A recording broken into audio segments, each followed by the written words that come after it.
Étienne, Bonjour Julien. merci de m'accueillir. Alors aujourd'hui on est dans le sud de la France, Oui. on n'est pas très loin d'Aix-en-Provence. Mm. Alors tu le sais, on est en train de réaliser un documentaire qui s'appelle C'est quoi le bonheur pour vous? Et pour moi c'est primordial de pouvoir répondre à cette question, quoi. Alors je te laisse te présenter pour les gens qui ne te connaissent pas, avant de rentrer dans le cœur du sujet, quoi. Moi je suis prof à Marseille. J'habite dans le Midi, près d'Aix-en-Provence. Et je fais depuis 10 ans de la politique au sens noble, c'est-à-dire non professionnel.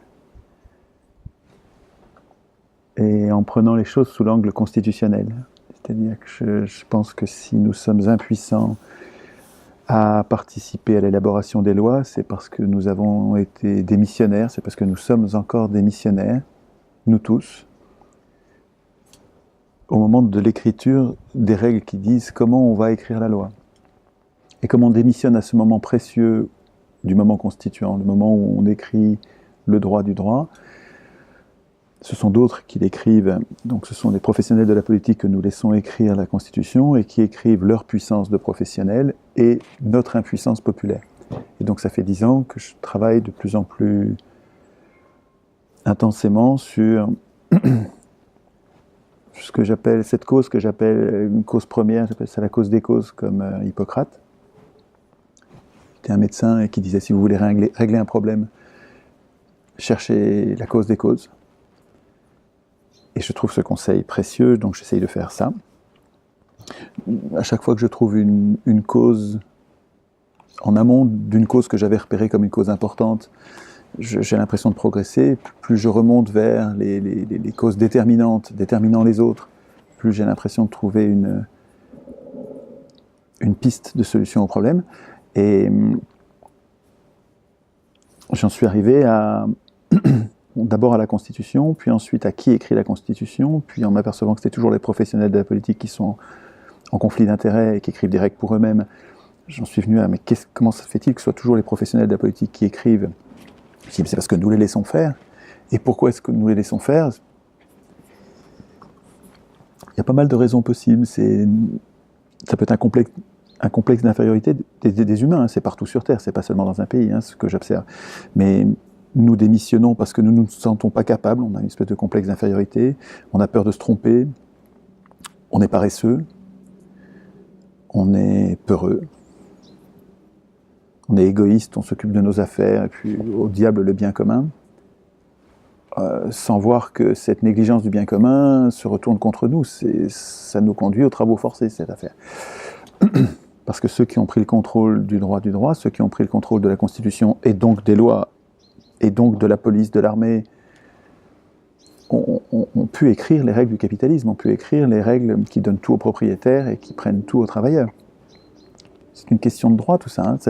C'est la police, l'armée, la justice, les gardiens de prison, toutes les forces étatiques, obéissent au droit. Et donc la façon dont on écrit le droit est déterminante. Et moi, quand vous me posez la question quand je vois que vous réfléchissez à la question du bonheur, qui est centrale pour chacun, pas forcément formulée, il y a des gens qui sont heureux sans même penser au mot bonheur, hein, mais moi j'ai envie de prendre le problème sous l'angle politique. Ça fait combien de temps que tu es instit? Je suis prof en BTS, je suis prof en lycée, je ne suis pas instit, plutôt des grands, c'est des enfants qui viennent d'avoir le bac, et c'est jusqu'à bac plus 2, hein, le BTS, et ça fait depuis toujours, depuis 35 ans. 35 ans.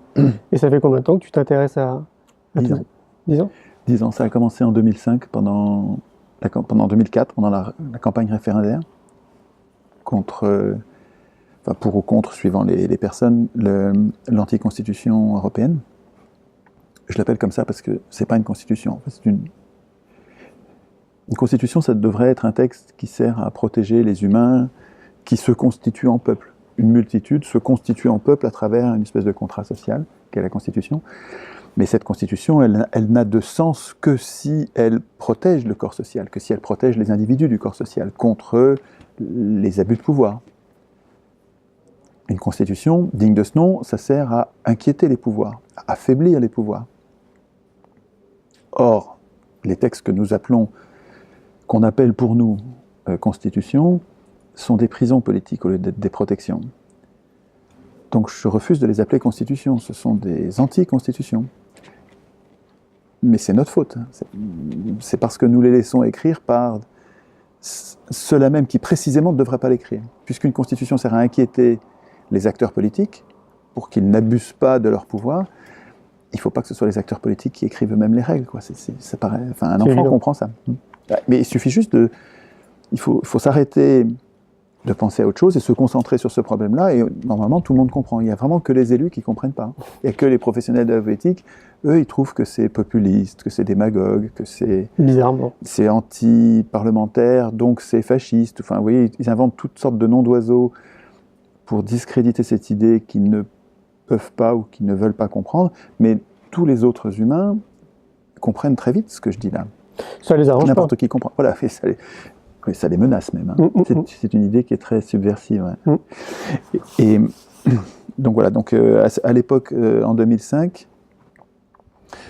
on était très nombreux à s'emparer du problème parce qu'il allait y avoir un référendum. Donc on est très nombreux à s'être mis à lire ce texte des traités européens. Et moi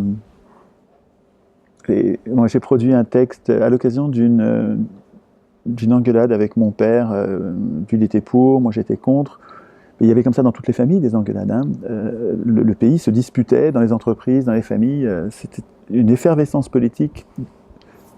Le référendum a créé un enjeu qui donnait une raison de se donner du mal pour faire de la politique. Et donc là, les humains, ils embrayent vite et ils marchent bien, tout de suite. Même ceux qui semblaient éteints se rallumaient avec la perspective du référendum. Et donc, comme tout le monde, comme beaucoup d'autres, j'avais écrit un texte. Donc à l'occasion de cette engueulade avec mon père, il comprenait rien, j'avais trop d'arguments et il s'y perdait. En fait, c'est comme trop d'arguments, c'est comme s'il y avait plus d'arguments, quoi. Il disait bon, c'est trop compliqué. Et donc j'ai passé une nuit blanche après cette engueulade à coucher sur le papier tous ces arguments, mais en triant les 5 plus importants, les arguments où un seul argument suffisait à dire non, quoi. Ça va. Par exemple, si je comprends pas le texte, s'il est trop compliqué pour le comprendre, je signe pas un contrat que je comprends pas. Ouais, mais il y avait 5 arguments très puissants que j'ai listés et étayés avec les articles en question. J'ai pas beaucoup travaillé sur ce texte parce qu'après ça, je l'ai amélioré donc pendant quelques dizaines, centaines d'heures. Et puis j'ai donné à mon père, puis c'était un texte qui me semblait utile, je l'ai publié. Et je l'ai envoyé à mes contacts en disant, si vous trouvez qu'il y a quelque chose qui cloche, si je me trompe quelque part, je dois me tromper, évidemment, signalez-le moi, et puis je corrigerai le texte, et il va s'améliorer, il va devenir de plus en plus puissant, parce qu'en faisant comme un cerveau collectif, on va être plus malin, on va être plus fiable. Puis je dis ça très gentiment, très humblement, je prétends pas... le texte de l'anticonstitution européenne me terrifiait, je trouvais ça très inquiétant. Je ne disais pas encore, maintenant je dis que c'est un piège fasciste, c'est-à-dire que c'est vraiment antidémocratique, mais à l'époque je sentais bien que c'était quand même extrêmement dangereux. Et j'invitais les autres à m'aider à y réfléchir. Très gentiment et sans être partisan, sans parler de gauche ou de droite, ou je dis c'est entre humains, quoi. Hein. Et l'espèce de cocktail de ce que ça a donné a fait que les gens se sont emparés de cette idée, l'ont passé. Les gens, quand ils le recevaient, d'abord ils m'envoyaient un mail en disant « Waouh !»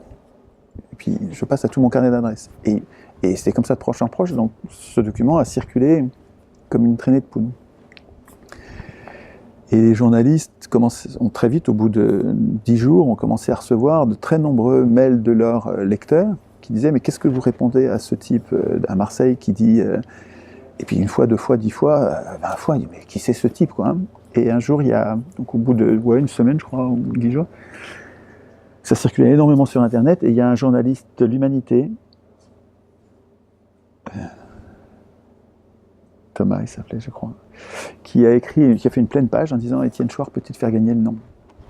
Alors quand vous n'avez jamais été dans le journal, vous avez une pleine page, qu'est-ce qu'il raconte, il est fou lui.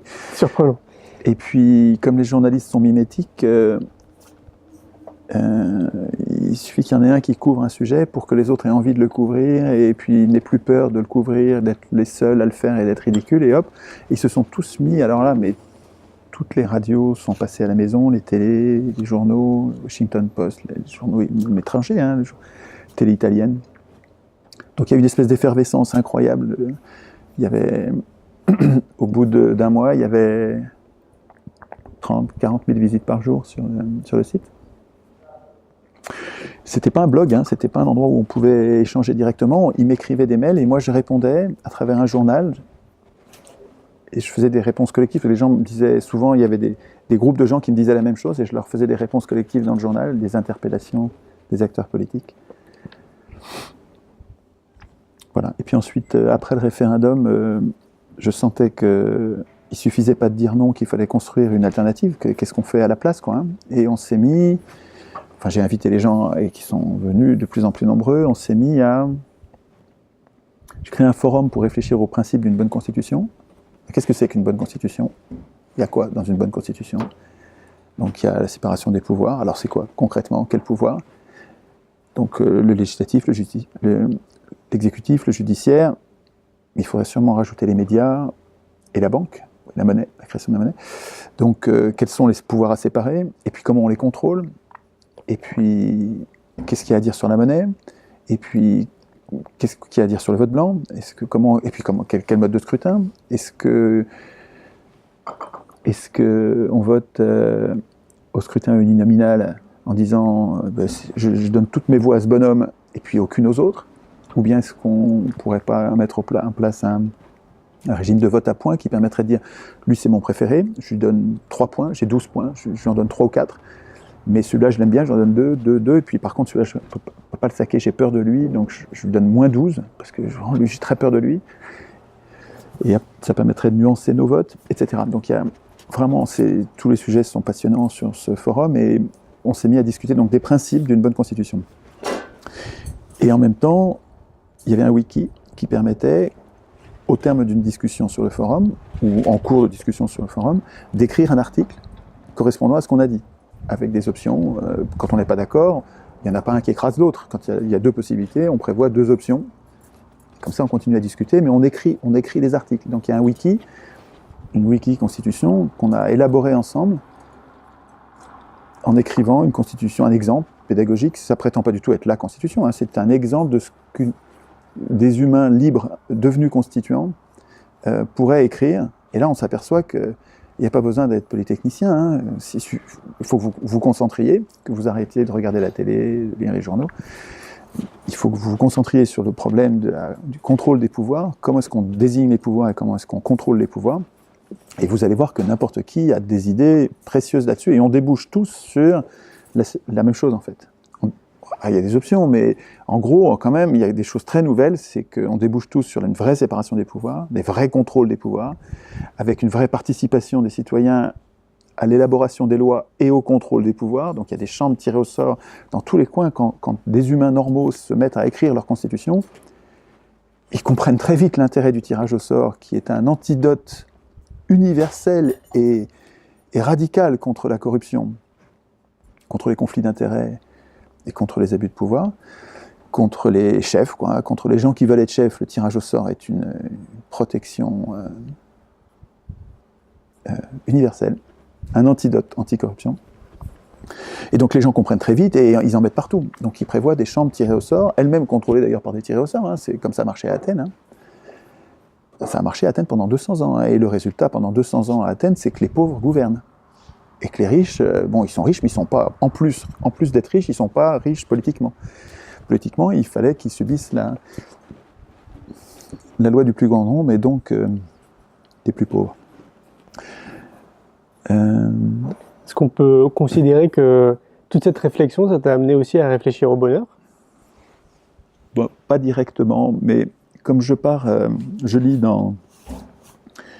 énormément depuis 10 ans. Chaque lecture en induit d'autres, et depuis 10 ans, je dois être à 2500 ou 3000 bouquins, donc c'est vraiment un très très grand nombre de livres qui sont comme un tissu en fait. Chaque auteur développe une thèse, et tous ces bouquins parlent des pouvoirs, des abus de pouvoir, et donc d'une certaine façon vraiment du malheur qu'il y a à subir des abus de pouvoir et la façon dont on peut se protéger institutionnellement. Donc le bonheur, il n'est pas identifié explicitement dans ce sur quoi je travaille, mais je sens bien qu'il est partout, un peu comme les Américains dans leur déclaration d'indépendance disent dans leur préambule, qui explique pourquoi on se met ensemble. Et les Américains disent on se met ensemble parce que chaque être humain a droit au bonheur et qu'on va mettre en place ce qui est nécessaire pour le garantir. Et à mon avis, il y a deux façons de rentrer dans le bonheur, dans la réflexion sur le bonheur. Il y a une réflexion intime, personnelle, parce qu'on est sûrement individuellement responsable de son bonheur et de son malheur, en tout cas co-responsable, de façon très importante, pas anecdotique. On voit bien qu'il y a des gens qui se débrouillent pour être heureux tout le temps. C'est-à-dire qu'en fait, ils sous-dimensionnent les problèmes, ils les relativisent tout, c'est pas si grave, voilà. Et puis ils passent dessus, ils passent l'éponge à tout le temps. Et puis quand il y a quelque chose qui est bien, ils le surdimensionnent, c'est-à-dire que c'est la méthode Coué, quoi, hein. Ils s'occupent de leur bonheur activement, quoi, pour pas être malheureux. On fait tous ça plus ou moins, c'est-à-dire qu'on voit que dans les pays pauvres, quand on leur demande, ils sont heureux. Pourtant, ils sont dans le dénuement total. Nous dirions, il n'y a pas de conditions plus malheureuses, pas du tout. Ils sont très heureux. D'une part parce que ils sont tous dans le même état. Ça, c'est important. L'impression de partager une condition aide à être heureux. Et les inégalités creusent le malheur, par jalousie, par envie, par ressentiment. L'intérêt politique de l'égalité, c'est de nous aider à être heureux. Parce que les inégalités vont nous rendre malheureux. Il va y avoir des gens très heureux qui sont ceux qui sont bien traités, mais le prix à payer, c'est le malheur de tous les autres. Un peu comme dans une compétition. Je trouve que les règles de compétition sportive sont littéralement stupides. Regardez, dans chaque compétition, vous avez une ou deux personnes, les 3 personnes qui sont sur le podium qui rient, qui sont heureuses, et puis vous avez des dizaines de tous les autres qui pleurent, malheureux comme les pierres. Et donc vous avez le plus grand nombre tout le temps qui pleure pour que quelques-uns soient heureux. Je trouve ça complètement idiot. La compétition est... Il y a d'autres façons d'utiliser la compétition de façon plus douce, qui sont plutôt l'émulation, qui sont plus respectueuses et qui arrivent à conserver de la collaboration. Même dans le cadre de l'émulation, on arrive à collaborer, à être ensemble, et on ne cherche pas à gagner, on ne cherche pas à écraser l'autre. Donc il y a cet aspect individuel de responsabilité par rapport au bonheur. Et là, qui suis-je pour... Je peux donner mon avis, mais ça n'a aucun intérêt, quoi, hein. Je veux dire, chacun a son avis là-dessus. J'aime beaucoup ce que dit Alain. Je l'ai amené parce que je savais qu'on allait parler de bonheur. Je lis les propos sur le bonheur d'Alain. Et les propos sur le bonheur, je les lis en proportion un peu moins que les propos sur le pouvoir. Alain a écrit des milliers de propos, magnifiques. C'est un torrent d'intelligence. On progresse, on grandit quand on lit Alain.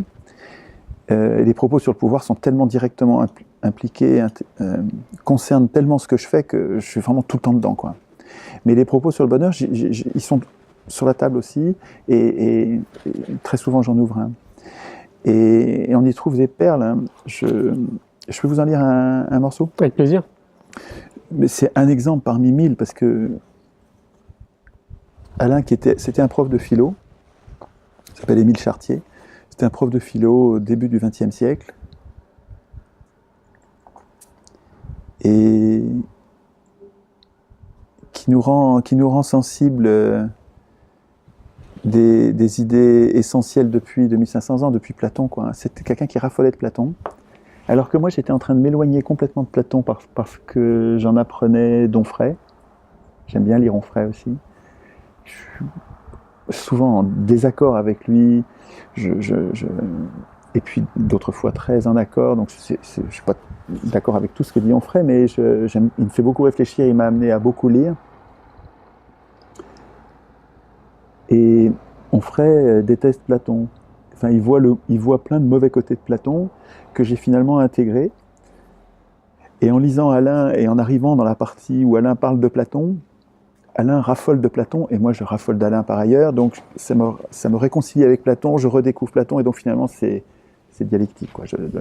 Et en tout cas, vous allez voir le niveau de la réflexion d'Alain sur ce propos. Dès qu'un homme, donc c'est Alain qui parle, dès qu'un homme cherche le bonheur, il est condamné à ne pas le trouver. Et il n'y a point de mystère là-dedans.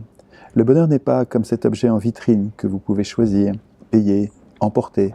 Si vous l'avez bien regardé, il sera bleu ou rouge, chez vous comme dans la vitrine.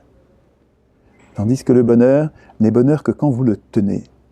Si vous le cherchez dans le monde, hors de vous-même, jamais rien n'aura l'aspect du bonheur. En somme, on ne peut ni raisonner ni prévoir au sujet du bonheur. Il faut l'avoir, maintenant. Quand il paraît être dans l'avenir, le bonheur, songez-y bien, c'est que vous l'avez déjà. Espérer, c'est être heureux.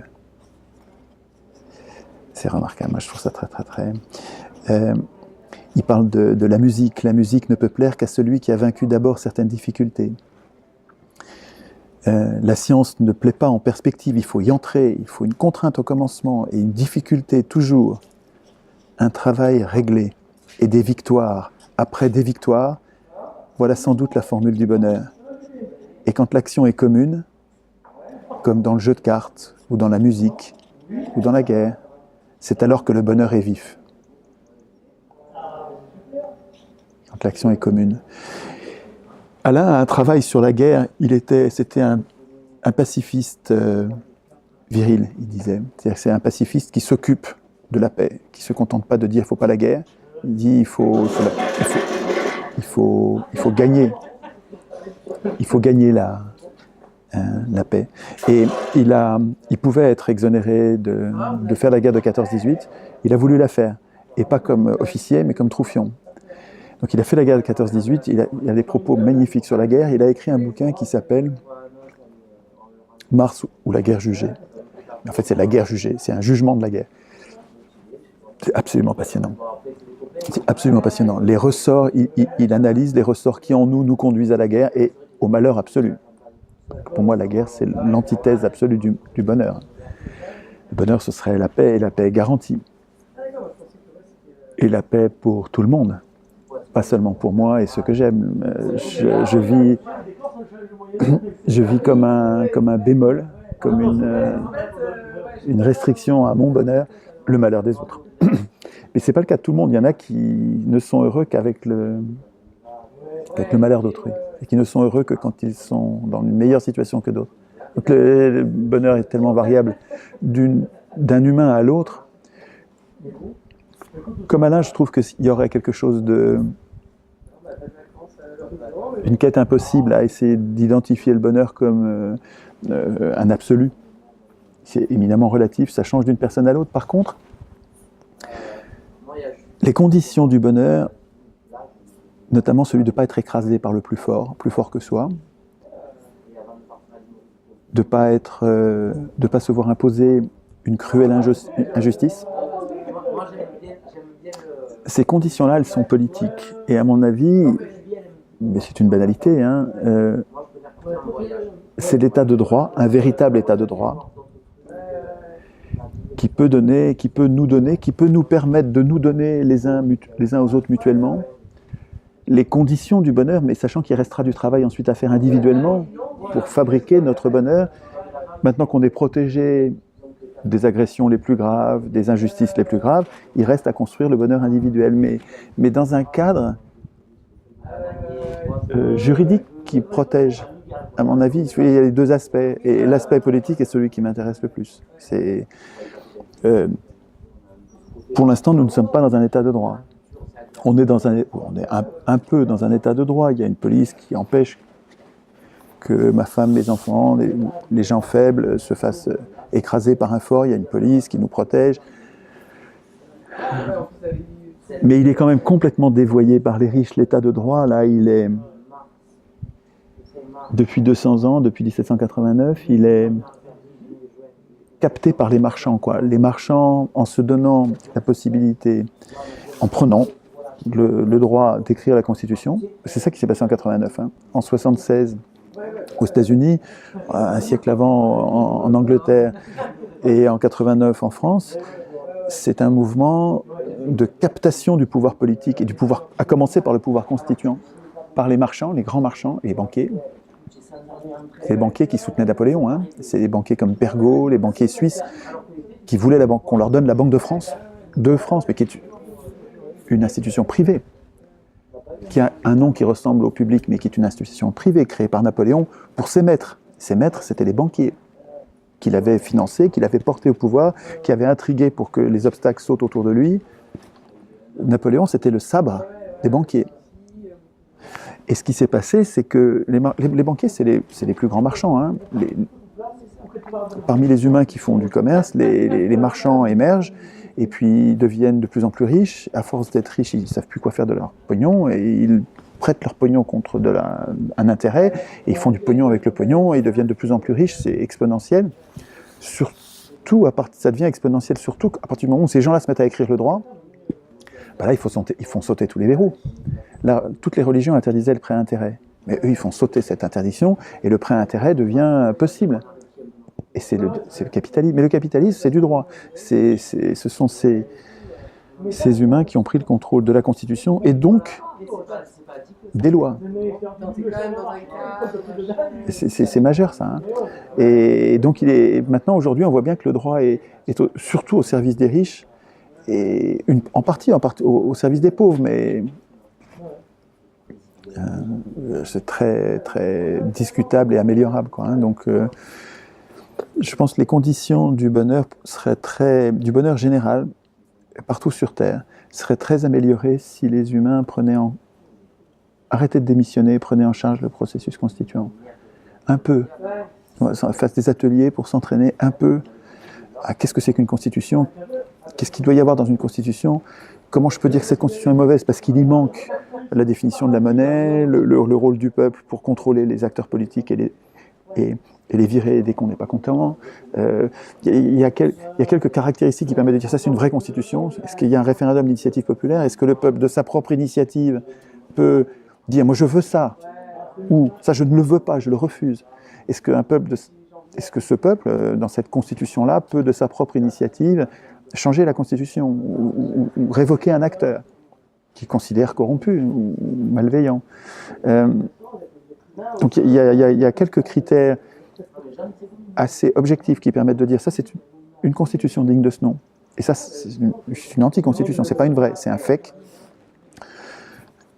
Et les humains gagneraient dans une espèce de quête du bonheur le mieux partagé possible en prenant leurs problèmes, qui les gênent pour être heureux, en prenant leurs problèmes à la racine, qui est leur démission. Et donc en faisant des ateliers pour s'entraîner et ne plus être démissionnaire. Quand je fais un atelier constituant, je m'en occupe, je deviens moi-même apte, un jour, s'il le faut, à écrire une meilleure constitution, ou à participer à l'amélioration d'une constitution. Ou s'il faut voter une constitution, à la voter de façon éclairée, parce que je me suis entraîné, je sais un peu de quoi je parle, je me suis entraîné. Est-ce qu'on ne gagnerait pas un petit peu de temps à revoir l'éducation? Moi j'ai l'impression que tout part de l'éducation. Oui, mais attention. Oui.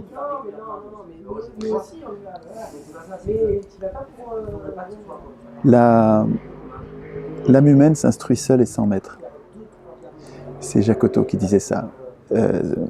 Jacotot, c'était un instituteur pendant la Révolution française, et puis l'Empire, et qui a découvert, à la fin de l'Empire, il a découvert que quand on lui a donné à enseigner le français à des jeunes néerlandais qui voulaient que ce soit lui, parce qu'il avait une bonne réputation, c'était un bon prof, et qui voulaient apprendre le français, mais eux ne parlaient que le néerlandais. Lui ne parlait pas un mot de néerlandais. Et on lui demandait d'enseigner sans pouvoir expliquer, comme il le faisait d'habitude, puisqu'il ne parlait pas la langue de ceux à qui il devait enseigner. Alors, il a réfléchi et il leur a donné, il a trouvé un livre qui était, je crois que c'était Télémaque, qui était un beau texte bien écrit en français d'un côté et en néerlandais de l'autre. Et il leur a donné ce livre. Il ne pouvait pas leur donner de consignes, ils ne parlaient pas leur langue. En s'emparant du livre, les enfants ont travaillé seuls. Jacoto était là, mais comme présence rassurante, mais pas comme donneur de consignes et surtout pas comme expliqueur. Et quand, au bout de quelques semaines, je ne sais plus si c'est quelques semaines ou quelques mois, Jacoto a fait un contrôle pour voir comment s'exprimaient les enfants. Il s'attendait à un charabia. Et au lieu de ça, il a eu des rédactions dans un français impeccable, comme jamais il avait réussi à obtenir une qualité en expliquant à ses propres enfants depuis des décennies, en expliquant à ses propres élèves. Il n'avait jamais réussi à obtenir un résultat aussi parfait, un respect des nuances, en très peu de temps. Et il en a déduit donc c'est une révélation.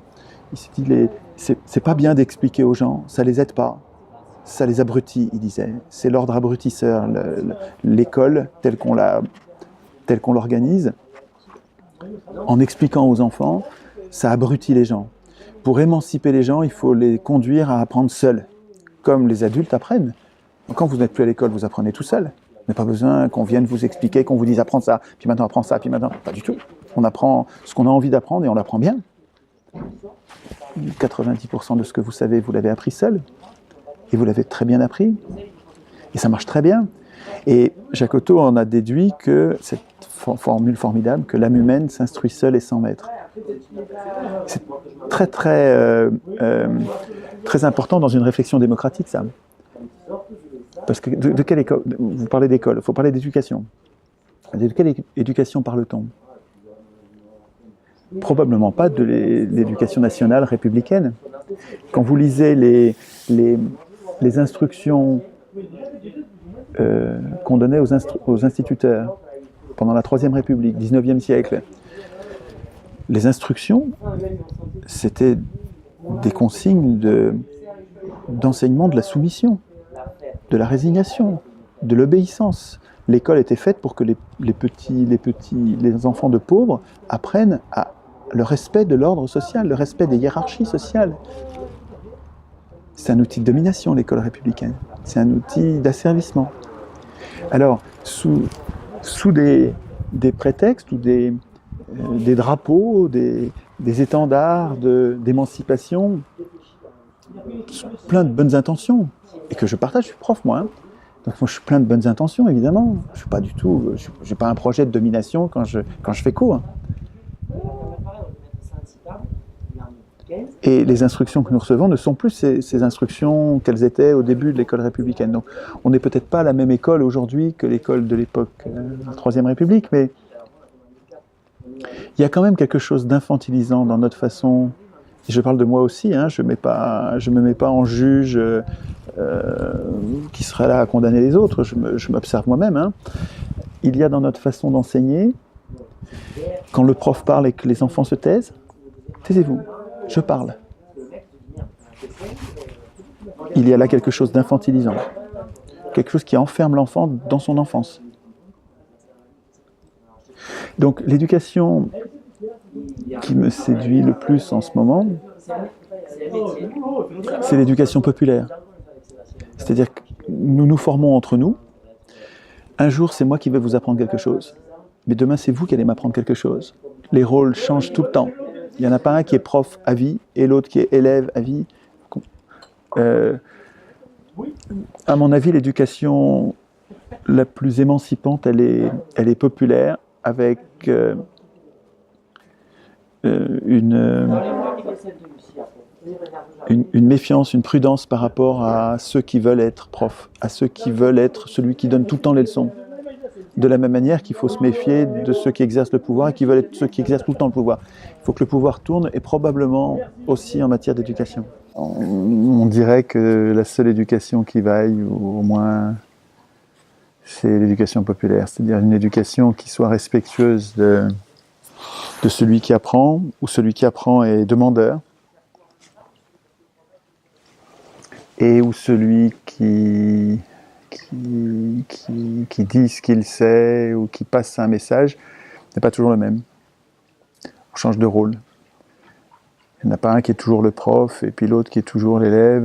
Il faut que ça change, il faut que ça tourne. En fait, si on veut se respecter mutuellement et si on veut s'émanciper vraiment, il faut qu'on soit très tôt, peut-être dès 5 ans, 6 ans, un passeur, un prof. À 5 ans, on peut déjà être en train d'expliquer à un enfant, à un autre copain de 4 ans, quelque chose. Mais on n'est pas prof durablement, temporairement. On est en train d'expliquer et on s'explique mutuellement. Alors, je vois bien que quand on essaye de faire ça, quand on essaye de faire comme ça avec des enfants qui sont déjà grands, qui ont déjà 18 ans, et qui n'ont pas été habitués à ça, c'est-à-dire qu'ils ont été infantilisés depuis le début, quand on les laisse libres de choisir eux-mêmes leur sujet, et d'aller eux-mêmes au savoir, et de travailler eux-mêmes de leur propre... ça ne marche pas bien. Ça ne marche pas bien parce qu'ils sont... c'est nous, dans l'éducation nationale, on ne les a pas émancipés, on les a infantilisés tout du long. Et on continue à les infantiliser, même dans les grandes écoles. Hein. Donc il faudrait reprendre tout depuis le début, quoi. Oui. Est-ce qu'on parle d'école alternative ou d'éducation alternative? Voilà, ouais. Les écoles Freinet. Steiner, Montessori. Voilà. Tu sais que nous, on est partis dans cette idée. Oui. On est partis pour créer une école, ce que j'appelle moi l'école de la vie. C'est une école alternative, ni plus ni moins, qui est inspirée de tous ces courants. Parce que, comme je te disais en amont, je suis convaincu que tout part de l'éducation.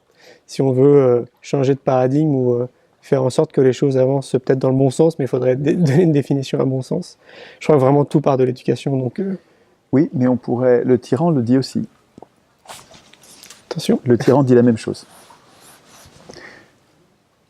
Et même certains tyrans très bien intentionnés. Des tyrans qui veulent le bien du monde. Et qui pourtant sont tyranniques et aliénants. Et ils se disent aussi, tout passe par l'éducation. Donc on trouve le même problème qu'avec les pouvoirs. Il y a un risque d'abus de pouvoir dans l'éducation aussi. Ça dépend du porteur de projet, quoi. Ouais, je ne sais pas s'il faut qu'il y ait un porteur de projet, justement. J'ai l'impression que là... En tout cas, ce qui nous protégerait des abus de pouvoir, c'est la rotation des charges. T'entends quoi par là? Que ce soit pas toujours le même qu'est le pouvoir, que ça tourne très vite. Des mandats courts, non renouvelables. La déprofessionnalisation de la politique. Et à mon avis, une condition ou un rouage essentiel de notre émancipation. Et c'est la même chose avec les profs, je pense. La déprofessionnalisation de l'enseignement, des porteurs de projets. C'est vrai que chacun puisse être porteur de projet tout le temps, enfin, à n'importe quel moment, chacun son tour. Si vous êtes dans la nature, vous voyez une forêt n'a pas de chef. Il n'y a pas un porteur de projet dans la forêt. Chacun joue son rôle. Il y a vraiment dans la réflexion qui s'appelle l'holacratie, je crois, une réflexion sur la gestion des organismes complexes comme une forêt ou un organisme vivant avec toutes ces cellules qui n'ont pas de chef et qui pourtant travaillent harmonieusement en s'informant sur ce que font les autres, mais en étant autonomes, en ayant leur liberté d'agir. Il y a un travail passionnant d'un gars qui s'appelle Frédéric Laloux, que vous pourrez, je ne sais pas si en montage vous pourrez mettre une incrustation ou un lien vers une conférence qui s'appelle Reinventing Organizations, où il explique, et il a fait un bouquin qui maintenant est en français, il faut vraiment que j'en parle, il faut que je fasse un billet là-dessus, parce que c'est... Enfin, le bouquin est en français. Et c'est un gars qui a bossé, Frédéric Laloux, c'est un gars qui a bossé sur une trentaine de cas d'entreprise, et plus particulièrement sur une douzaine, vraiment il a beaucoup travaillé, d'entreprises dont le chef a décidé, alors parce que dans un monde comme le nôtre qui est très hiérarchique et où les chefs sont partout, il faut que ce soit un chef qui prenne cette décision-là. Mais dans ces entreprises-là, le chef a décidé qu'il n'y aurait plus de chef. Donc il n'y a plus d'encadrement. Un peu comme au Canada, non? Alors, il y en a dans tous les pays. Des exemples de ces entreprises, il en trouve un peu partout sur Terre. Des petites, des grandes. Tous les statuts, elles font toutes de l'argent, elles sont toutes profitables, elles fonctionnent bien. Et il n'y a absolument pas de chef. Il n'y a pas de cadre. Ça m'étonne pas. Ouais. Chacun fixe son salaire. C'est marrant parce que c'est contre-intuitif. On se dirait, une entreprise où chacun fixe son salaire, les gens vont exagérer. Ben non, ça ne se passe pas comme ça. Les gens sont raisonnables. Les gens sont raisonnables. Parce qu'ils sont sous le regard des autres. Hein. Alors, il y a quelques conditions qu'il explique et qui sont passionnantes. Je vous invite à regarder ça. Parmi les conditions, il y a l'obligation pour chaque cellule de ce corps social, quelle entreprise vue sous l'angle holacratique, je crois qu'on dit comme ça. Une des conditions, c'est que, avant de prendre une décision, la cellule qui prend la décision, l'humain qui prend la décision, en parle aux autres et connaît leur réponse. Même si c'est une réponse de refus ou de désaccord. Si les autres ne sont pas d'accord, il peut le faire quand même. Ce n'est pas les autres qui décident, c'est lui qui va décider. Mais il a comme obligation de savoir, de s'enquérir, de chercher à savoir ce que pensent les autres. Ce que font toutes nos cellules. Nos cellules s'informent les unes les autres et ça suffit. Question de bon sens. Et ça donne plein d'idées évidemment sur l'organisation politique. Hein. Ce qu'il explique, c'est que ces chefs, au lieu de prendre leur entreprise, le corps social qu'est leur entreprise, comme un navire avec un capitaine qui donne le cap et qui dirige avec des gens qui obéissent, au lieu de prendre l'entreprise comme ça, ces chefs prennent l'entreprise comme un organisme vivant. Ils imitent la nature. Et ils imitent la nature, puisqu'il y a les organismes vivants, il n'y a pas de chef. Et en fait, ce qu'ils expliquent, c'est que tout ce qui est complexe ne peut être géré que comme ça. La hiérarchie, avec des chefs qui prétendent tout savoir et qui prétendent tout décider, ne fonctionne qu'avec des cas très simples, des choses très simples. Pour faire des choses compliquées, ça ne va pas du tout. On ne fait que des bêtises. Une hiérarchie ne fait que des bêtises quand elle a à gérer des choses compliquées. C'est marrant ça, hein? Si on veut faire des choses compliquées, il faut se débarrasser de la hiérarchie. Tendre vers la simplicité, quoi. Alors, la simplicité de l'organisation et puis surtout l'autonomie de chaque cellule. Hein. L'autonomie de chaque particule c'est rendre la responsabilité à chacun aussi, quoi.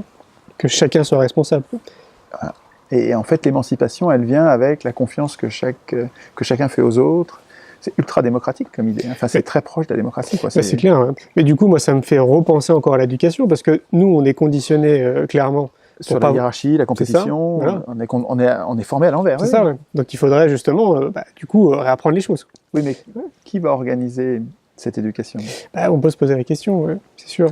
À mon avis, ce qu'on fait là, ce qu'on fait sur l'organisation politique, donc sur la démocratie, sur le processus constituant, ce qu'on fait, les ateliers constituants, où nous nous apprenons les uns les autres mutuellement, en nous respectant mutuellement. Il n'y en a pas un qui sait et l'autre qui ne savent pas, et les autres qui ne savent pas, et puis c'est toujours les mêmes.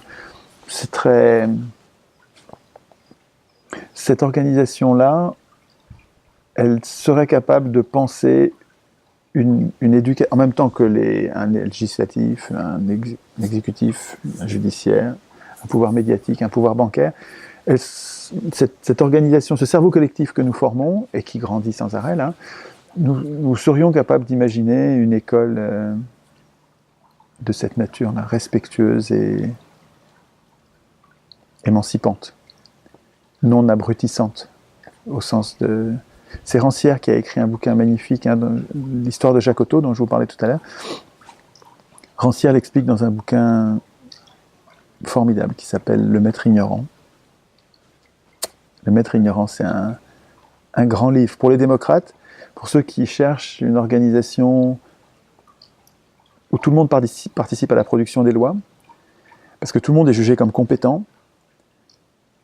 L'expérience du Maître Ignorant, elle donne une pêche incroyable, ça donne de l'espoir. Quand tu dis, ça marche ce truc, quoi.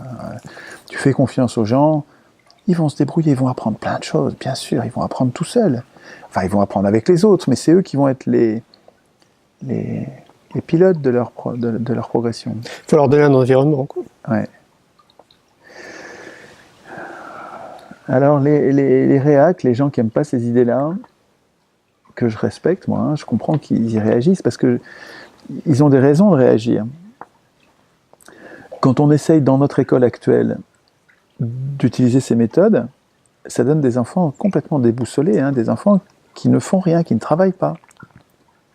Et dont le niveau devient vachement inquiétant, parce que tu te dis, mais attends, mais si tu les forces pas, ils apprennent pas. Donc je comprends les gens qui réagissent à ça, qu'on appelle les réacs, c'est un mot méprisant, réac, hein, il faudrait utiliser un autre mot, mais les conservateurs, quoi, les gens qui voudraient revenir à une organisation ancienne où le prof oblige les élèves à travailler, parce qu'au moins il y a un niveau qui monte, c'est factuel, le niveau monte quand même.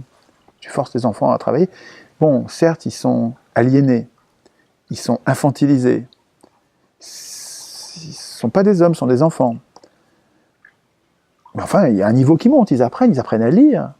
Et donc, Alain dit à un moment, apprendre à lire, tout est là, tout est dit. Savoir lire, tout est là. Parce que une fois que tu sais lire, tu as l'outil pour toute ta vie progresser, t'agrandir et te régaler. Encore faut-il donner le goût aussi de la lecture. Alors voilà. Donc la façon dont on apprend à lire, quelquefois, elle est répugnante, quoi. Elle conduit au dégoût. Mais c'est peut-être l'industrialisation de l'école, le fait qu'on donne à un prof 30 élèves pour des raisons financières, des raisons de merde, des raisons comptables, des raisons qui n'en sont pas. Enfin, des raisons... Il n'y a aucune raison pour que la puissance publique manque d'argent. Ça, je raccorde là notre discussion à un autre chantier essentiel. Moi, j'ai deux chantiers essentiels, hein, qui sont le processus constituant et la compréhension de ce que c'est que la monnaie. Et notre émancipation par rapport à la création monétaire, il faut qu'on arrête de penser que nous avons besoin de l'argent des riches. Nous n'avons pas besoin de l'argent des riches. C'est évident. Il nous suffit de comprendre comment nous créons la monnaie, comment nous devons créer la monnaie, il faut faire attention à ne pas en créer trop, mais comment nous devons être les maîtres de la création monétaire. Les maîtres éclairés, mais les maîtres, le peuple doit maîtriser lui-même sa création monétaire. Donc ça veut dire qu'il faut faire des ateliers monétaires aussi, des ateliers constituants. Si nous avions le contrôle de la création monétaire, nous n'aurions aucun problème pour qu'un prof s'occupe de 2 ou 3 élèves, voire même que chaque élève ait son prof. Pas forcément tout le temps d'ailleurs, parce que c'est sûrement bien que les élèves soient ensemble et apprennent à être un corps social avec des conflits, et puis une gestion des conflits, une élaboration en commun de la règle commune. Donc il faut être ensemble pour faire ça. Si chaque élève n'avait qu'un précepteur, il deviendrait nombrilique, narcissique, ce serait sûrement pas bon, mais à mon avis, je vois bien que les enfants qu'on me confie et que je trouve en difficulté et dont j'arrive pas à m'occuper comme il faut parce qu'ils sont trop nombreux, si j'avais la moitié du temps à passer avec lui comme avec mon fils, et comme je l'aiderais, comme je pourrais l'émanciper, je lui expliquerais pas forcément, je conduirais à apprendre seul, un peu comme Rancière avec et Jacotot, quoi. Hein. Mais je m'en occuperais mieux si j'en avais moins. Et si l'État avait la création monétaire, je vous explique en 2 mots, c'est facile à comprendre. Hein. C'est facile à comprendre, il n'y a pas besoin de faire Polytechnique, et c'est incroyablement émancipant de comprendre ça. Un État digne de ce nom n'emprunte pas la monnaie dont il a besoin, dont le peuple a besoin. Un État digne de ce nom crée la monnaie quand il dépense. J'ai besoin d'un paquet de profs supplémentaires pour enseigner dans les écoles. J'ai besoin de médecins pour soigner les gens. J'en ai pas assez. J'ai besoin d'infirmières, j'ai besoin de personnel médical. Eh bien, je crée l'argent nécessaire pour les faire travailler. Je crée l'argent quand je le dépense. Moi, État, moi. Mais l'État, c'est nous, hein, il faut comprendre, c'est l'autorité que nous mettons en place d'un commun accord, après y avoir réfléchi, après en avoir parlé, nous mettons en place une puissance publique que nous dotons du pouvoir de création monétaire et que nous gardons sous notre contrôle populaire, permanent, pour pouvoir éviter qu'il ne dérive et qu'il soit volé par les privilégiés. Et nous donnons à cette puissance publique la possibilité de créer les signes monétaires. C'est-à-dire que quand l'État a besoin d'argent, il le crée. Et il demande à chacun une participation, qui est l'impôt, et chacun, quand il paye l'impôt, le paye dans cette monnaie qui a été créée par l'État.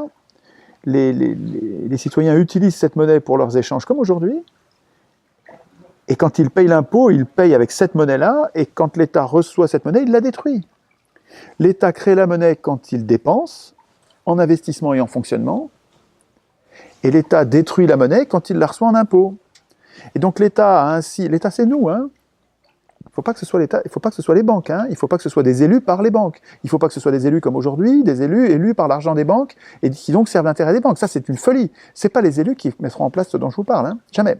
Les élus sont élus par l'argent des banques, élus par les médias qui ont été achetés par les banques.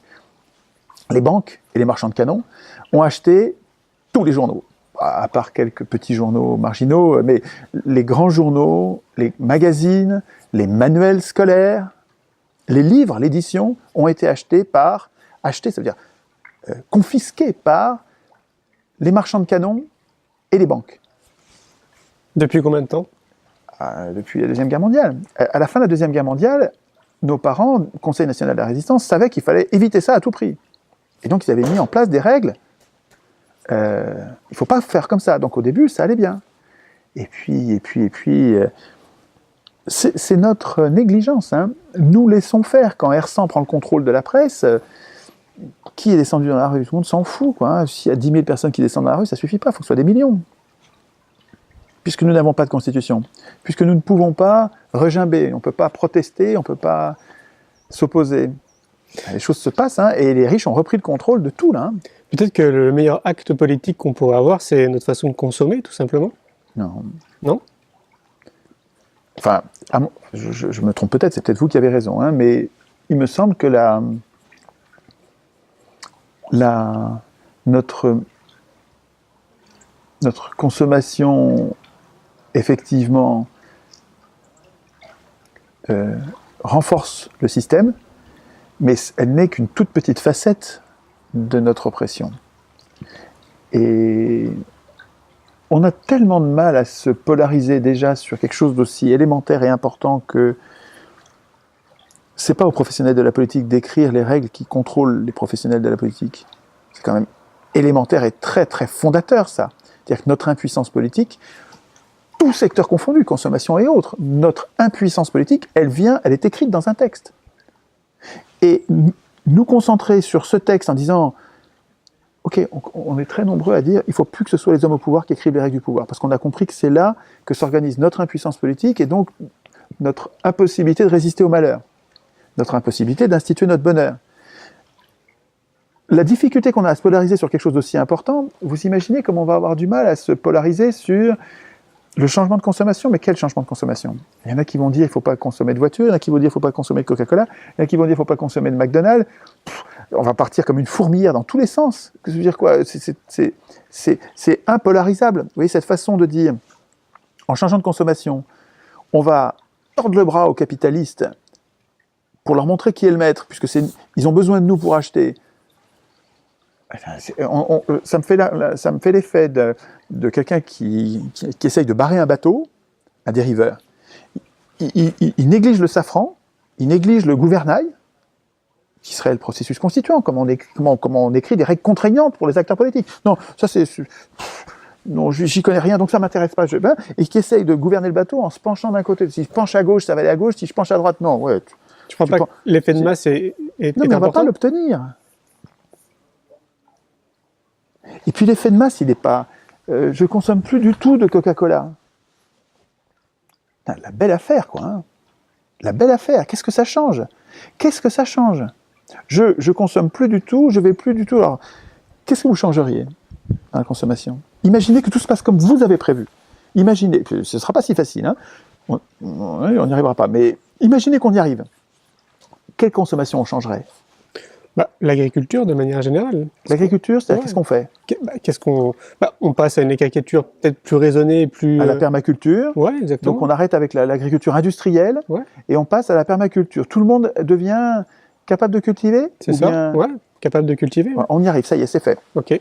Alors, qu'est-ce que ça change? Difficile de se projeter. Je suis pas mal à quand même. C'est compliqué. Parce qu'imaginez, c'est vrai que si on est permaculteur, on devient autonome alimentaire. Et là, on a changé quelque chose de radical parce qu'on a beaucoup moins besoin de monnaie. Si on est capable de se nourrir nous-mêmes, on a beaucoup moins besoin de monnaie. Aujourd'hui, nous avons un vital besoin de monnaie parce que nous sommes dans une situation où la division du travail a été excessive et on n'est plus capable de se nourrir nous-mêmes, donc on a très très très besoin les uns des autres, donc on a très très très besoin d'échanger, donc on a très très très besoin de l'outil d'échange qu'est la monnaie, donc on est ultra dépendant, mais vitalement, des signes monétaires. Or, il y a une partie de la population, c'est même pas 1%, c'est 1 pour 1000 c'est même 1 pour 10 000 de la population, qui a pris le contrôle de la création monétaire, et qui la lâche qu'au compte-gouttes, qu'au lance-pierre, et qui nous a servi. Vous aurez des signes monétaires si vous passez sous les fourches codines d'un employeur, ou d'un investisseur, qui sont des maîtres chanteurs, qui font chanter toute la société. Vous pouvez être permaculteur, bon, vous allez vous émanciper en vous rendant capable de vous priver de monnaie, vous allez vous émanciper un peu, mais pas complètement. Hein. Complètement, ça me paraît compliqué. Oui. Et les créateurs monétaires, ils ne vont pas vous laisser faire. Regardez ce qu'ils sont en train de faire, les créateurs monétaires. Ils sont en train d'interdire de réutiliser les semences. C'est pas vrai. Oui, c'est vrai, ils sont en train d'interdire à l'agriculteur de garder des graines d'une récolte pour pouvoir semer et préparer la récolte suivante. Interdit. Et pourquoi interdit? Pour qu'ils soient obligés de les acheter. Les acheter à qui? Aux multinationales. Mais vous croyez qu'ils vont vous laisser permaculter? Donc ça veut dire quoi? Ça veut dire qu'il faut inventer un nouveau système monétaire? Hein? Un nouveau système monétaire, une monnaie alternative? Alors les monnaies locales, elles sont très très précieuses parce qu'elles nous permettent c'est un outil pédagogique pour comprendre que la vache, ça change tout. Parce qu'une commune qui s'empare de la création monétaire, il faut regarder le bouquin de Deruder, Philippe Deruder, les monnaies locales, pourquoi, comment, quelque chose comme ça. Un petit bouquin chez Yves Michel, formidable bouquin. Formidable bouquin. Il explique la monnaie magnifiquement et il arrive à une pureté de l'explication de ce que c'est que la monnaie et ce que ça devrait être. Dans 30 pages, là, des petites pages, hein, c'est magnifique. Et puis après, il explique les différentes expériences de monnaie locale, les principales expériences de monnaie locale. Ah la vache, c'est passionnant. Vous avez l'expérience de Schwannenkirchen, l'expérience de Vorgl.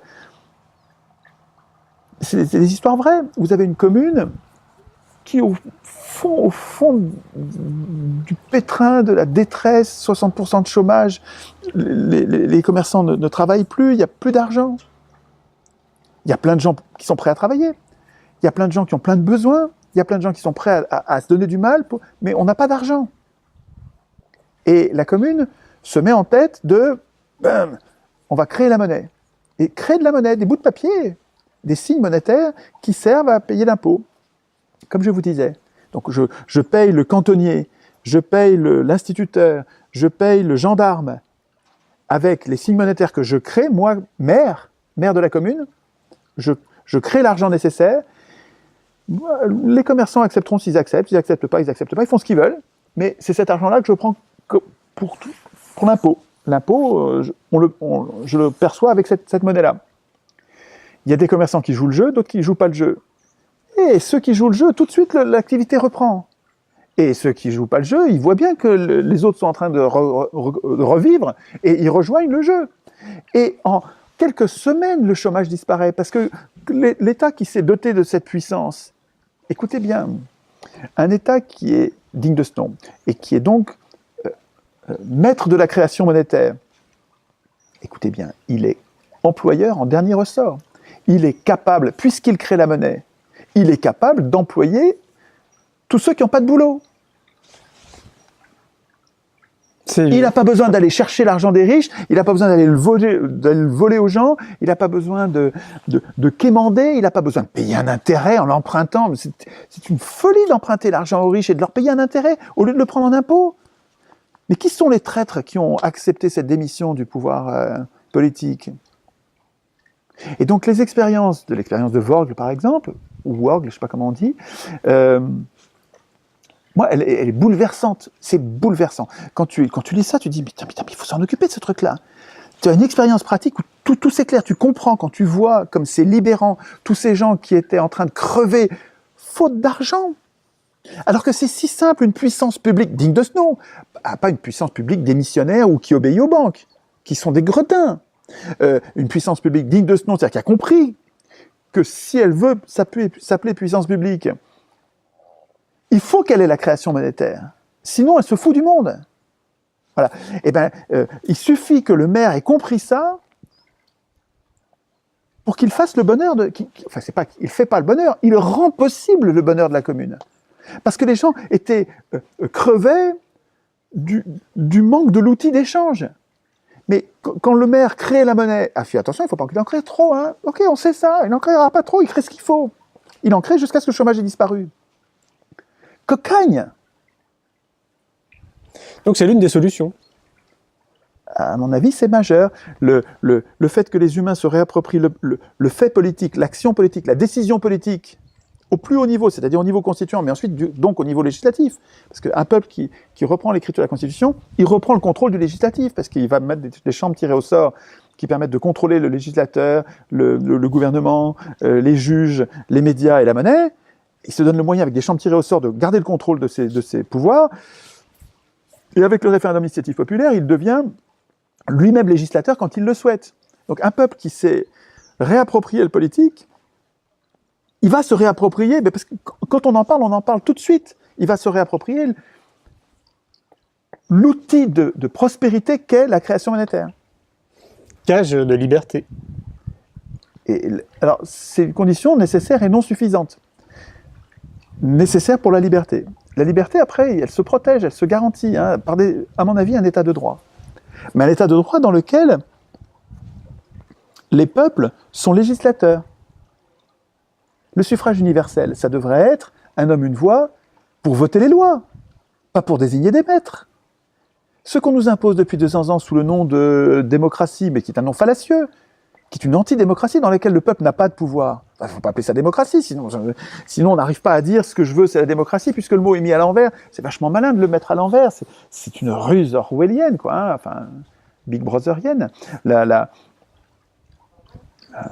Une démocratie, dans une démocratie digne de ce nom, les citoyens votent les lois. Ils n'abandonnent pas leur droit de voter les lois à des maîtres. Il faut que les choses éteignent. Enfin, si on appelle démocratie le régime dans lequel nous élisons des maîtres qui vont tout voter à notre place, ben on est plus bête, on est bête, quoi. Mais c'est notre faute, on est con. Et puis mort au con, quoi. Dans la nature, mort au con, quoi. Je veux dire, si on est bête, les banquiers gagneront. Voilà, les banquiers, ils ont compris, ils écrivent la monnaie. Alors, ils écrivent la Constitution. Ils produisent la monnaie. Ça, je vais te dire, ça c'est le constat. Mais quelles seraient les solutions? Parce que j'imagine qu'il y a des solutions. Alors bon, il y a peut-être la monnaie locale, peut-être une éducation différente. Moi, j'ai l'impression, en t'écoutant, que ces deux leviers pourraient nous permettre de tendre vers peut-être plus de bonheur, si on peut raccrocher ça au bonheur. Est-ce que tu penses qu'il y aurait autre chose à mettre en place pour que la population soit peut-être tendre vers plus de bonheur, plus de liberté? Vous vous souvenez de ce que je vous ai lu tout à l'heure? Le bonheur, c'est d'espérer. espérer, c'est déjà être heureux. C'est fort ça. Hein. C'est pas suffisant à mon avis, parce que le gars qui est dans sa prison, qui est dans un régime tyrannique, dans lequel c'est pas un état de droit, ou qui subit une injustice épouvantable et qu'on force à travailler tous les jours à la mine, et il y en a plein dans le monde. Hein. Dans le monde, c'est le lot commun. Hein. Ces gens-là, tu leur dis le bonheur c'est d'espérer, faut pas se foutre du monde quand même. Hein. Donc ça suffit pas. Le bonheur c'est d'espérer, ça va bien pour la quête individuelle, l'organisation individuelle, où je suis responsable moi-même de mon propre bonheur, ou de mon malheur, si je tourne les choses en mal. Si je vois les choses de façon positive, je suis co-constructeur de mon bonheur, je suis responsable de mon bonheur. Mais tout ça n'est jouable, possible, acceptable, décent que dans le cadre d'un état de droit, quoi, hein. Il faut quand même garantir un état de droit dans lequel le fort ne peut pas jeter en prison celui qui lui résiste ou qui refuse de travailler pour lui en abandonnant les fruits de son travail. Il ne faut pas que le riche puisse asservir le pauvre. Et c'est un état de droit qui protège ça. Et à mon avis, donc, le bonheur, mais le bonheur du plus grand nombre, moi je pense au bonheur de l'humanité, hein, et des animaux d'ailleurs, hein, parce que les animaux méritent d'être protégés comme les autres faibles, comme les humains faibles, hein, nous sommes des animaux. Et je vois les autres animaux comme des victimes terrifiantes de notre vision anthropocentrée. Je veux dire, on ne voit que nous comme si nous étions les seuls êtres vivants et les autres sont bons à être mangés. Ça fout les jetons, ça. Hein, je veux dire, comme Simone Veil, comme des tas de penseurs, je trouve que nous maltraitons les hommes parce que nous maltraitons les animaux. C'est-à-dire qu'avec les animaux, on apprend une cruauté qui nous servira ensuite à maltraiter les hommes. Tout comme avec la nature. Ouais. Et surtout les animaux sensibles. Hein. C'est surtout les animaux sensibles, moi, qui me soucient. Bon, il y a des limites à trouver parce que c'est vrai que les moustiques ou les... Je sais pas, est-ce qu'on protège tous les êtres vivants? Je sais pas. Bon, mais l'émancipation politique et le bonheur du plus grand nombre passent par, à mon avis, une appropriation, une responsabilisation individuelle généralisée par rapport au processus constituant. C'est-à-dire qu'une multitude devient un peuple quand elle se constitue en société avec un contrat social, une règle qui va dire comment on écrit le droit. Cette règle, c'est la Constitution, on l'appelle comme on veut. Si on veut l'appeler contrat social, on peut l'appeler contrat social, on peut l'appeler d'un nom plus élégant, moins technique, plus... Tu crois que c'est possible? Respectable. Parce que Constitution, c'est presque un mot technique, c'est presque vil par rapport à...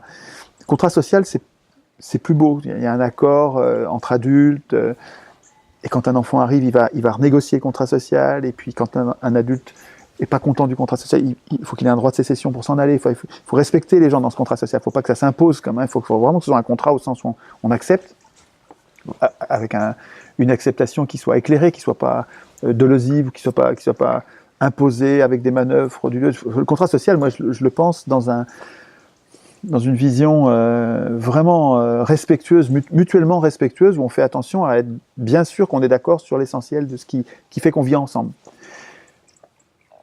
Mais à mon avis, partout sur Terre, on a le même problème, c'est-à-dire qu'il faut qu'on arrive à dépasser nos problèmes personnels et matériels du moment pour nous hisser au-dessus et voir le bien commun et dire « Oh, ben, ce serait bien de s'en occuper pour établir un état de droit ». Tu crois que c'est possible? Oui, c'est possible. Je le vois bien. Moi, je fais des ateliers constituants. Ça fait des années que je fais des ateliers constituants partout dans le pays et dans les pays francophones. En Belgique, en Suisse, en Tunisie, sur l'île de la Réunion. Enfin, un peu partout où je peux. Je vais parler de ça et puis je fais des ateliers constituants. Et je vois bien que les gens s'approprient ça à toute vitesse. Hein. Dans le train, quand j'ai un long voyage à faire, je vais à Mulhouse, par exemple, j'ai 5 heures de train. Ou je vais à Bordeaux, j'ai 7 heures de train. Les gens que je rencontre qui sont en face de moi dans le train, ils ne me connaissent pas. C'est des inconnus absolus. Assez vite, on engage la conversation. Et donc, assez vite, on en vient à parler de constitution et on fait un atelier constituant. Mais les gens comprennent à toute vitesse. À toute vitesse, ils comprennent tout de suite. Il faut pas besoin de 7 heures. Hein. En une demi-heure, ils ont compris que c'était important, et en une heure, ils savent qu'ils sont prêts, ils ont envie de faire d'autres ateliers. Et est-ce qu'ils passent à l'action? Alors, à quelle action? Bah, À quelle action? Ce qu'il faudrait faire, à mon avis, et qu'ils ne font pas, et j'essaye de comprendre pourquoi, j'essaye de trouver une solution, une parade, c'est qu'ils ne sont pas assez... Et je suis peut-être injuste quand je dis ça, parce que ils le font peut-être et je ne suis pas au courant. Mais il me semble les gens qui ont compris ce que je dis là, ne font pas assez d'ateliers constituants avec leurs voisins, avec leurs collègues de travail, avec leurs parents, leurs enfants, tu vois, pour emmener d'autres, pour être contagieux. Parce que tout ça ne fonctionnera que si on est très nombreux. Si on n'est qu'une poignée, je ne sais pas, si on est 1 million, à avoir compris que ce n'est pas aux hommes au pouvoir d'écrire les règles du pouvoir, c'est très insuffisant. 1 million de personnes qui veulent imposer à 80 millions de personnes, et ça va être un bain de sang. On pourra pas, il faut pas l'imposer. Le contrat social, il faut qu'on le négocie, qu'on le discute, et qu'on le signe sur le plus petit dénominateur commun. Ça ira peut-être avec le temps. Oui, oui. Et on ne le verra peut-être pas de notre vivant. Mais il y a quelque chose de nouveau là. C'est une vieille graine, hein, une graine qui existe depuis longtemps, l'idée que nous devrions tous faire de la politique. Tous les anards disent ça, et tous les vieux démocrates disent ça depuis longtemps. Il y a quelque chose de nouveau avec l'Internet. C'est que pour moi, anarchistes et démocrates, c'est très proche. C'est des gens qui se méfient des pouvoirs et qui font confiance au peuple, qui font confiance aux gens, qui disent on va se débrouiller tout seul pour organiser notre société. Voilà, les démocrates et les anarchistes sont très proches en fait, je trouve. Il y a des anarches que j'aime pas trop, les anarcho-capitalistes, où on sent bien qu'eux, ils veulent pas de règles, pas de pouvoir, parce qu'ils sont les plus forts et qu'ils veulent profiter de leur force sans contrainte, donc c'est des bectes. Mais c'est pas, la plupart des anards sont pas du tout comme ça, et c'est des gentils comme tout, ils sont pacifistes et adorables. Et une vision très proche de la démocratie. Donc c'est une vieille idée, mais à chaque fois que les anards ont réussi à devenir une centaine, un millier, ils se sont fait massacrer par les bourgeois, par les privilégiés. Les riches qui ne voulaient pas que qui c'est ces gens-là. Oui, ils commencent à devenir puissants, ben on va s'en débarrasser physiquement. À l'occasion d'une guerre où on peut faire n'importe quoi, il n'y a plus d'état de droit, l'État, il les met en prison puis il les fusille. De toute façon, c'est la guerre, c'est le chaos, on fait ce qu'on veut. Et là, ils se débarrassent, on fait ce qu'on veut, mais je peux te dire que les privilégiés, eux, ils savent très bien qu'il faut zigouiller. Et le problème, c'est qu'ils sont quelques centaines, quelques milliers, même quelques dizaines de milliers, c'est très facile de les zigouiller, il ne reste personne. S'il en reste 3-4, le temps que ça redevienne des milliers, les riches peuvent s'en mettre plein la panse. Ce qu'il y a de nouveau avec Internet, c'est que historiquement, ça n'a jamais été aussi vite. C'est-à-dire qu'on est très très très très nombreux, et de plus en plus, très vite, très nombreux, à dire mais c'est pas aux hommes au pouvoir d'écrire les règles du pouvoir, et nous on veut une vraie démocratie, une démocratie digne de ce nom. On veut voter les lois, on veut plus voter pour désigner des maîtres. Oh putain, mais si on est très très très très nombreux, ça va être compliqué de tuer des millions et des millions et des millions de personnes. Donc voilà, il y a peut-être quelque chose. Mais il faut qu'on soit très nombreux avant. Et les jeunes gens brûlent d'agir là, en disant bon, ça c'est bien gentil, moi j'ai fait mes ateliers, maintenant quand est-ce qu'on va se castagner? Les jeunes gens, c'est qui les jeunes? Les jeunes, ils ont le sang chaud là, les jeunes gens. Quel âge? Ceux qui ont entre, je sais pas, moins de 30 ans là, ils sont tous, ils ont le sang chaud quoi. Hein. Ok. Ils sont prêts, ils veulent en découdre. Mais si on prend ça comme ça, on va se faire exterminer. Si on commence à un rapport de force là, mais on va perdre, évident, on va perdre en puissance 1000 quoi. Hein. On est plutôt s'adapter quoi. Mais oui, c'est bien plus malin de changer dans nos têtes notre façon de formuler le problème et d'exiger, c'est pas d'exiger, c'est de vouloir l'alternative qui est une démocratie digne de ce nom. Occupons-nous d'être très nombreux, mais pas des millions, des milliards. Et c'est très rapide de passer des millions aux milliards, hein, d'ailleurs. Hein. Ce qui va être long, c'est d'atteindre des millions, mais une fois qu'on a des millions, si ça y est, on a trouvé le moyen d'être contagieux, il faut quelques jours pour être des milliards. Hein, mais occupons-nous d'être des milliards, à vouloir un régime respectueux des humains, démocratique, où les humains contrôlent les pouvoirs politiques. Et donc arrête de laisser les pouvoirs politiques écrire eux-mêmes les règles du pouvoir, c'est-à-dire la Constitution. Soyons nombreux à à cibler nos volontés sur quelque chose, à polariser nos volontés. De toute façon, on est tous à vouloir des choses différentes et ça fait notre faiblesse. C'est-à-dire qu'on est nombreux, mais on veut tous des choses différentes. On est comme une fourmilière, tout le monde va tomber dessus. Mais polarisons nos volontés sur, mais en parlant, hein, c'est pas sur ordre, polarisons nos volontés parce qu'on trouve que c'est malin, sur le point focal décisif qui est, c'est pas aux hommes au pouvoir d'écrire les règles du pouvoir, c'est au peuple lui-même, c'est aux citoyens eux-mêmes d'être un citoyen, c'est constituant. Sinon, c'est un enfant. Voilà. Donc, nous, on veut être constituant. Donc, vous voulez pas, mais ok, mais nous, on veut. Donc, on va voir combien on est. Mais si on est des millions, vous pouvez, même si vous n'êtes pas d'accord, ben, ça se passera. Et ça se passera pas dans le sang, puisqu'on est partout. Oui. Ça se passe dans le sang quand une minorité essaye d'imposer sa loi à une majorité, avec des armes. Mais là, si c'est pas une majorité, c'est une immensité qui veut quelque chose de simple. Ça veut dire que tu constates aussi qu'il y a de plus en plus de personnes qui ont des prises de conscience à tout niveau. Oui. Ouais. Qu'on est j'ai l'impression depuis 4-5 ans. Oui, ça va pas assez vite. J'aimerais bien que ça aille plus vite, mais je suis un peu comme un horticulteur ou un agriculteur qui a passé du temps à semer et puis qui s'impatiente. Alors ça pousse pas, quoi. Là, il ne faut pas s'impatienter. C'est-à-dire que quand tu plantes ta graine, il faut mettre un peu d'eau de temps en temps, il faut revenir, réexpliquer, répondre à des objections, mettre un peu d'eau, dire vous pensez à vous en occuper, voilà. Mais pas plus que ça, quoi. Commence pas à tirer sur la pousse, tu vas l'arracher, quoi. Hein. Laisse-la faire. Si elle est bonne, elle va grandir. C'est évident. Ouais. Donc j'essaye je me gendarme. J'ai l'impression que ça va pas assez vite, mais c'est parce que je suis un débutant, quoi. Je suis un débutant, donc je suis impatient. Je voudrais bien que ça pousse tout de suite. Je vois déjà des plantes magnifiques. Il y a déjà des gens qui ont parfaitement intégré l'idée, quoi, et qui sont capables de la défendre comme moi. Même s'ils me tuent, il y en a d'autres déjà qui la défendent parfaitement. Alors, s'il y avait une citation qu'on devrait retenir derrière tout ça, ce serait laquelle? Toi qui lis sur beaucoup. Le bonheur? Ouais. Il y en a quelques-unes, mais qui sont presque toutes d'Alain. Il y a le secret de l'action, c'est commencer. Ça, c'est puissant. Il y a cette phrase que j'ai formulée moi-même, mais que ça fait 10 ans que je la creuse et je crois qu'elle est puissante. C'est pas aux hommes au pouvoir d'écrire les règles du pouvoir. C'est pas aux hommes au pouvoir d'écrire les règles du pouvoir. Et je crois qu'il y a dans cette phrase-là une révolution anthropologique avec des humains qui, s'ils comprennent cette phrase-là, cessent d'être des missionnaires du processus constituant et deviennent législateurs. Donc se donnent les moyens d'être co-législateurs. Et ça change tout, parce que je trouve que le malheur des hommes, il est très souvent lié, l'injustice que subissent les hommes est très souvent liée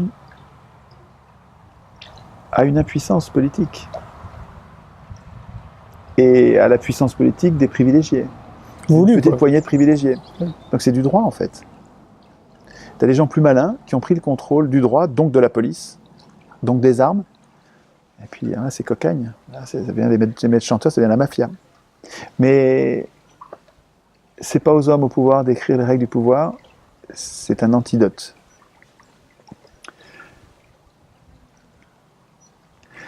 Il y a une autre phrase d'Alain que je trouve extrêmement éclairante. C'est 3 toutes petites phrases. La première phrase d'Alain, et elles se suivent dans un propos. Le trait, donc je dis de mémoire, mais au mot près. Le trait le plus visible de l'homme juste est de ne point vouloir du tout gouverner les autres, et de seulement se gouverner lui-même. Cela décide tout. Autant dire que les pires gouverneront. Là, il y a la prison du gouvernement représentatif. Si on donne le pouvoir à ceux qui le veulent, les pires gouverneront. La solution, l'antidote, c'est de tirer au sort ceux qui ont le pouvoir. Ne plus donner le pouvoir à ceux qui le veulent. Ne plus donner le pouvoir à ceux qui le veulent. On le sait depuis Platon. Il ne faut pas donner le pouvoir à ceux qui le veulent. Et la procédure la procédure antidote universelle contre les voleurs de pouvoir, c'est le tirage au sort. Mais ce ne sont jamais les élus qui vont défendre le tirage au sort. Ce ne sont jamais nos représentants actuels qui vont défendre le tirage au sort. Ce ne sont jamais les tenants du pouvoir. Ce n'est pas les hommes au pouvoir qui vont rendre les clés spontanément. C'est à nous de comprendre d'abord, et ensuite de vouloir, la procédure du tirage au sort comme protection contre les voleurs de pouvoir. Notre pouvoir de citoyen sera défendu par, rendu possible par le tirage au sort. Donc la prophétie d'Alain, les pires gouverneront, c'est vrai dans le gouvernement représentatif où on donne le pouvoir à ceux qui le veulent. Parce que les hommes bons ne veulent pas le pouvoir. Mais si tu ne donnes pas le pouvoir à ceux qui le veulent, tu le donnes à n'importe qui, avec pas de possibilité de refuser, tu vas avoir des bons, tu vas avoir des gens honnêtes, des gens dévoués, tu vas avoir des gens normaux qui n'auraient jamais été candidats, et qui, s'ils pouvaient refuser, auraient refusé. Mais ils ne peuvent pas refuser. Il faut le faire. Comme tu rends un service, tu fais ton service militaire, il faut le faire, bon, voilà, tu le fais. Et bien tu vas avoir des gens bien meilleurs. Et c'est à nous de le vouloir. Merci Étienne. Merci à vous.